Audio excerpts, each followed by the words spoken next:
హేళనగా మాట్లాడారు. మీరందరూ కూడా చూశారు, రాష్ట్ర ప్రజలందరూ కూడా చూశారు.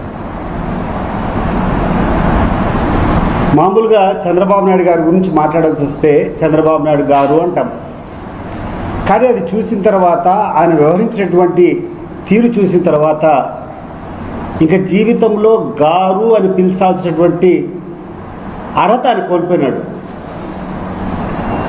ఒక ప్రతిపక్ష నాయకుడిని 5 సంవత్సరాలు ముఖ్యమంత్రిగా ఈ రాష్ట్రాన్ని పరిపాలించినటువంటి వ్యక్తి మీద జబర్దస్త్ స్టైల్లో స్కిట్లు వేసి హేళనగా కూర్చొని ఆ 11 గాడు అని చెప్పి ఆ యొక్క కార్యక్రమంలో మాట్లాడడం, దానికి వెకిలిగా ఈ యొక్క డిప్యూటీ చీఫ్ మినిస్టరు, ఈ చీఫ్ మినిస్టరు నవ్వడం చూస్తే ఇంత దౌర్భాగ్యమైనటువంటి వ్యక్తి మనకు ముఖ్యమంత్రిగా ఉండాడా అనిపిస్తోంది.